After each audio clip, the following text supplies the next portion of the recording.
Good evening and welcome back to the Celtic Way, where we're talking about Celtic's 3-0 win over St Mirren at Celtic Park this afternoon. Nicholas Kuhn got a double, Austin Trusty also on the score sheet to send Celtic 13 points clear at the top of the Scottish Premiership. Ryan, all in all, a good day for Celtic at the top of the Yeah, Scottish Premiership. absolutely back on track, which was brilliant to see. Three goals, kept a clean sheet as well. You get a first goal at Celtic for Austin Trusty, another two goals for Nicholas Kuhn, Arne Engels with another assist.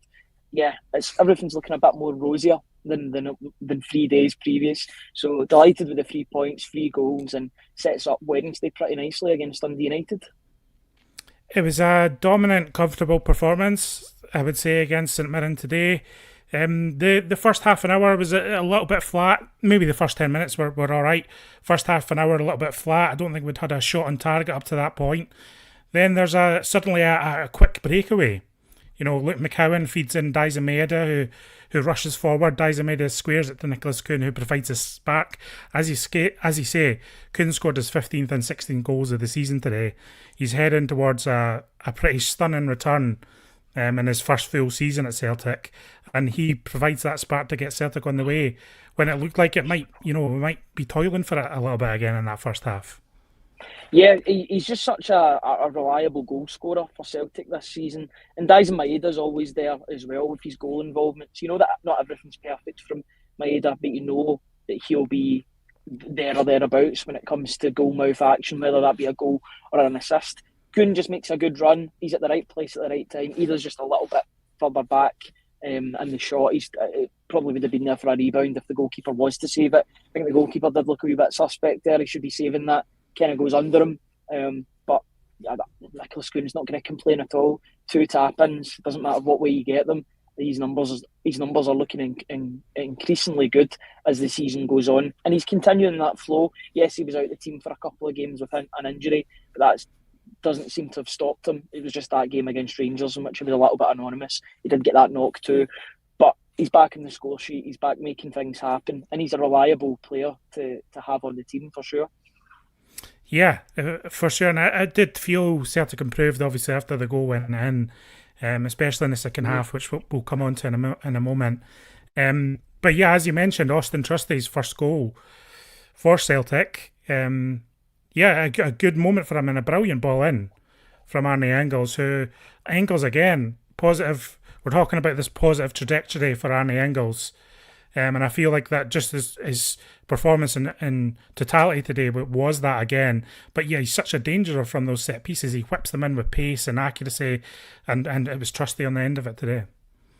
Yeah, not every ball that he was putting into the box from corners was great, but he managed to do it when it counted and when it mattered most to get it on the end or to get to Austin Trusty, who glanced it in. It was kind of akin to sort of Julian sort of header in which he would have got 4 or 5 years ago for Celtic. It was a really good header from the American, and he certainly enjoyed that goal. He was celebrating right in front of the Green Brigade and gave it everything he's got. I think he heard at the end of the game the Green Brigade's new song to him and Cameron Carter-Vickers to the tune of American Boy by Kanye West and Estelle. So he was enjoying that. Him and Casper Schmeichel were having a good laugh at full time. But yeah, a good ball into the box from Engels, another assist. But his overall performance today was really, really positive. I thought he was the one that really stood out amongst the three midfielders. But McGregor had a better second half than he did first half. McCowan had a couple of nice touches, including that pass to Maeda for the assist to Nicholas Kuhn for the opening goal. But Arne Engels really did dominate the midfield. He was strutting his stuff. He's a confidence player, but when he's got that confidence, you can see why Celtic shelled out all that money for him, because he's a quality operator when he gets going. So yeah, I'm delighted with his performance. I think it was Nicholas Kuhn that got the stadium's man of the match, but I know that Kuhn scored twice, and you know he probably will get that nod ahead of Engels. But in terms of overall performances, I thought Engels was the best player on the park yet again. Celtic came out after half time, and I think Rodgers would probably had said to them, you know, even though there are a couple of goals up, you can just add a little bit more to the performance in general. And I felt the second half was an improvement on that first half. Obviously, St Mirren a little bit demoralised by the way the first two goals went in, getting a little bit tired. That allows Celtic to exploit things. But second half, very professional, very, very comfortable. I don't think St Mirren, very rarely threatened us. Yeah, and like you say, Engels, I thought, Kuhn was obviously, Maeda, they were it was an improvement overall, I think, obviously from Thursday, but I think it just shows that, Celtic are going to throttle and bully these teams into submission far more often than not in this league. And that's the case regardless of how Thursday panned out. And it was just more evidence of it again today. We wanted a response, and I would say for the second half of that first half, we got the required response, because it did look turgid. They did look a tiny bit leggy at the start of the game. Maybe they were not feeling as confident after being bruised at Ibrox, which they certainly were. But they had the motivation to go and get those points back, or some of those points back that they lost the other day. And they went and done that. Those two quick-fire goals just before half-time really did change the trajectory of the game as a whole. I thought St Mirren did their utmost best to stop the game from actually being played, with the amount of time wasting that was going on, both from throw-ins and from set pieces, particularly from the goalkeeper. But once those goals went in, it seemed as if all that time wasting stopped and Celtic could just play their natural game. The game was more open in the second half, and Celtic scored the third and could have and should have probably had more on the day. But considering where they were 3 days prior against Rangers, to get a 3-0 win, a clean sheet, more goals on the goals for on the table, and another 3 points, you can't complain at all. It was a good day's work for the team. I think the best case scenario today was that Celtic wash away all the kind of baggage that was coming out of Ibrox. Yep. Just wash away all those Derby blues. And I think the results both in Glasgow and Edinburgh today, obviously, I think have allowed Celtic to achieve that, and we can move on positively now. And that was really the goal coming out of today. The Rangers draw against Hibs is obviously a bit of a boost before kickoff, but I said it before the game started, but you just want Celtic to take their opportunity to press home their advantage over Rangers in second place just as often as they can, and they did that again today. And nobody's that derby's going to blink into memory now for a lot of people. It'll be a day that was bad, be a day that was good for them. But I think over the course, today showed again that Celtic are they're too strong for Rangers in this league this season. I think we'll see that play out in the second half of the season as well. Yeah, absolutely. And the fact that Celtic play first when the two sides play their next round of fixtures, Celtic play Dundee United and then Rangers play Dundee at Dens Park the following day. So it gives them even more of an onus to put more pressure onto Rangers, that they have to go and get a result at Dens Park, even with their depleted squad. I've seen, for example, the defenders that could be shaping up for Rangers in that game against Dundee at Dens Park. That's problematic. Celtic have got a choice now between who they can play. They can play Austin Trusty, they can play Liam Scales alongside Cameron and Carter Vickers. Celtic have no real injury issues apart from James Forrest, so they can rotate and bring in the players that deserve more game time accordingly, whereas it's looking pretty stretched on the other side of the city. That's that depth, and it does come... It comes to fruition, and it helps. It comes up trumps in these seasons because you can effectively change the team around. You've got Hatate that was coming on for the last 20 minutes, half an hour, and strutting his stuff. You've got Luke McCowan that can start games. You've got Paulo Bernardo that didn't even need to come on the park today, but he gets a good rest and he can probably play on Wednesday if he's called upon. So having these options, great options on the bench to come off there and really see out games, can only be positive for Celtic going forward. The team's in a really good place. It was a bad blip against Rangers on Thursday, but they're back on track, and that league table's looking a lot better than what it was on Thursday afternoon. And look, I mean, a lot of people calling for changes to the team ahead of today, and that's fine. But what you need is the players to come in and perform. And Celtic have the biggest squad in the country and the most talented squad, and you have to utilise that to its maximum advantage. And so, Ray Hatate will play again plenty this season, I would imagine. I'd imagine Greg Taylor will, depend on what happens with his transfer status, etc. Liam Scales will probably play more as well. But this rotation is necessary, especially during such a busy schedule. There's no January break this year.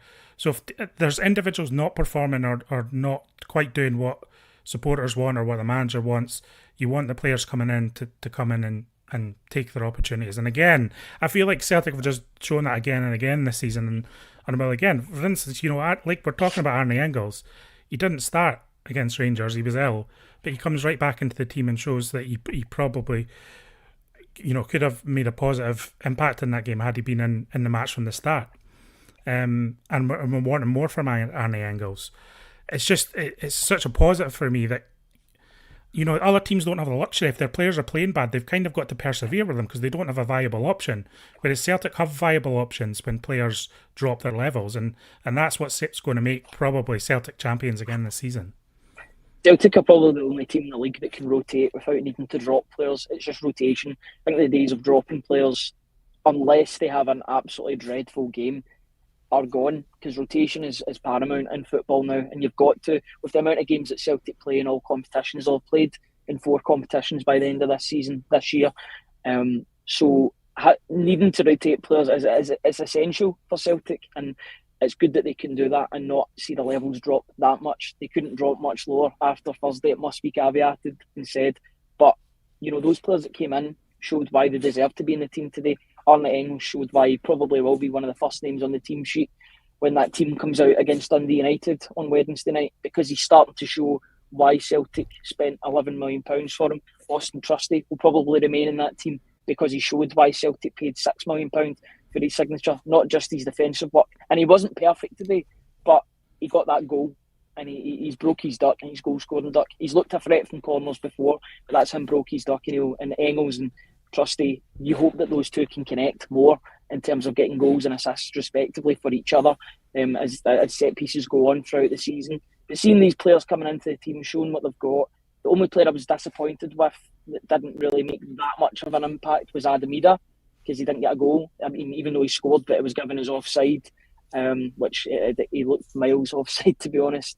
But I just want to see him, I want to see him rippling the net on a more consistent basis. He is feeding off his scraps. What I would say about this team is that if you're a Celtic striker, you're only going to get 1 or 2 chances a game. It's not like 2010 when Anthony Stokes and Gary Hooper were getting 5 or 6 chances each. You're going to have to be feeding off his scraps, despite it being quite a creative and progressive team. So when those chances come to him, he's got to take them. And it probably will be Kyogo that rotates back into the side on Wednesday. But that's fine, because Celtic are getting goals from every other position, it seems. I feel like the conversation around Dida is like, he's a good impact substitute, he's good at disrupting the game, but from the start of games, I don't think he's ever quite been that kind of main man for Celtic, and I don't think that changed today. I mean, he is trying, he's not hiding, he does put a lot of effort into the game, but, I just find that he's not quite being that out-and-out striker who's just going to be off the shoulder of the defender or find that, the bit of space needed in the box, and the way that Kyogo comes alive in the box. I didn't get that off Ida today, just put it that way. And that's not to say I don't think he's a good player, because I do think he is, and I think he's useful for Celtic. And I think as an alternative to Kyogo is useful. But I've always had the sense that I'm happier with him coming off the bench than starting games, basically. And I think Kyogo's still, the main striker in that regard. You trust Kyogo more if he's in the starting lineup than you would trust Ida at this point in time, I would suggest. Yeah, although Kyogo hasn't been firing on all cylinders this season. And maybe that's why Ida is getting more game time, is because of the fact that Kyogo's given him that opportunity to play more games, due to the fact that Kyogo isn't scoring at the same rate as he was 2 seasons ago in Ange Postecoglou's second season, which was by far his best season at Celtic. For whatever reason, and it's great that the goals aren't strictly in one area of the park. Brendan Rodgers spoke about it a couple of times. He always uses the Lee Griffiths example of he would rather have players scoring 10, 15 goals rather than Lee Griffiths just having 40 goals in the one area, and then you're reliant on one player to score all the goals. But I would like to see more goal mouth action from the 2 of those players. But with Nicholas Kuhn and Daizen Maeda's collective goal tallies already this season, Arne Engels is getting there as well with some of his goals from the penalty spot, and other players too. Callum McGregor obviously scoring from outside the box. That isn't hurting the team. If Celtic were struggling to score goals in general, then I think it would be a bigger problem. But the fact is, the goals are getting spread out equally amongst everybody, so it's not as much of a problem as what it could be, really. comment here from George Nicholson. He says, we weren't scintillating today, but we've not been for a while. At the end of the day, it's another 3 points. Brendan is trying to share the workload, but we are so lucky we have Kuhn in our team. I guess the concern, if there's any concern, is that you don't want to become too reliant on Kuhn. We don't just want to be a team that can bang in 3 goals when Nicholas Kuhn is at the top of his game. I think it's really crucial, and we've said this a lot, that Celtic go out and get another viable option to Kuhn, someone who can rotate in place of Kuhn, because if we become over reliant on Kuhn when we're needing to rotate, and we do have these matches every 3 days, then that's not ideal. We need another option in those wing areas other than Maeda and Kuhn, who are clearly first choice ahead of any competitor they have in the positions. And I think that's just what you would say. You would also say, obviously, this is a good reaction. This is exactly what we needed today after the derby. We'll learn a lot more about maybe what Celtic would learn from what happened at Ibrox in the game against Young Boys towards the end of the month, which is just such a huge game of huge importance and a huge test against a better standard of team. But I think today was just about showing and reasserting Celtic's dominance at the top of this table at the moment. Whether it's because of Kuhn or the goals are spread throughout the team, it's just so important that Celtic keep winning at the moment. And before you know it, for many people, the league is outside already. But as the games tick off, Celtic will be, it'll be nobody's catching Celtic at the top of the table at the moment. Yeah, that's until it's mathematically certain, then there's everything to play for in the league. But from the way it's looking just now, after that doom and gloom, and it was doomsday scenario with Thursday, all of a sudden you've regained 2 of those 3 points that you lost on Thursday due to Rangers' result. But regardless of what the result was going to be at Easter Road today or earlier on this afternoon, Celtic had to go out and respond and get a win, and preferably a clean sheet. They got a couple of goals, they got the 3 goals, they got the clean sheet. Kasper Schmeichel was kept himself busy towards the second half. There was points he was just going out of the box. I think he was a little bit bored. He was like, I need to do something in this game, so he just started doing his own thing, but which is totally fine because he's been pretty spotless in his time at Celtic so far. But yeah, no complaints about what transpired today. A little bit turgid at the start, but they managed to get that breakthrough. And once the first goal was there, you knew that there was only one winner in the afternoon, which was Celtic, obviously. So no problems whatsoever. And on to the next game, really. I think this comment from Big Dom might sum up the general feeling of the afternoon. I'll put this up here. Rangers' victory on Thursday was like winning the bingo on the Titanic, which might say everything for their league hopes this season. Again, another positive day for Celtic. As you say, we've got Dundee United at home on Wednesday. United are looking pretty decent this season, but you'd expect us to win that again and then head up to the Highlands with, a lot of, a wee bit of momentum behind us again. Yeah, absolutely. It's always about the next game. Now the Rangers game it's firmly in the back seat, in the back of your mind. Now we're all focusing on the next game, which is against Dundee United. Got that win against St Mirren, obviously. Now they can focus on that and just go on to the next game. As you keep on ticking those games off, it's one game closer to where Celtic want to be, which is retaining that title. That's always going to be the most important thing at the start of every season, is retaining the title and getting themselves into Europe, whether that be the qualifiers. It's looking like it will be the qualifiers next season. But that's the most important thing. Celtic have went one step closer today. They've capitalised on their rivals, dropping more points away from home. And yeah, they're in a pretty good place just now. Delighted with the way that they responded eventually after a turgid start, as I said previously. But it's all about the next game. Dundee United will pose a different threat. They got a point off of Celtic last time the two teams played. It's quite a unique scenario, the fact that Celtic are playing Dundee United so soon after playing them away from home. Just the way the fixtures work. I remember 10 or so years ago, it felt as if Celtic played Dundee United about 6 or 7 times in the one season. It kind of not to that level, but it still feels as if we've just played them, but we're playing them again, which actually could come in handy because Celtic will know what to expect when they come up against Jim Goodwin's side, who I would say are one of the form teams in the league presently. They're doing well at the moment, but Celtic are at home. They've got the firepower, and you'd expect them to go out and do the business and put even more pressure on Rangers, who travel to Dundee 24 hours later. Someone in the chat asking about what we thought of Luke McCowan today. Luke McCowan's had better games for Celtic, but what I would say is that the first goal really comes from what his role in the team should be, which is taking the ball in the turn and immediately looking for that incisive vertical pass into one of the wingers or the striker.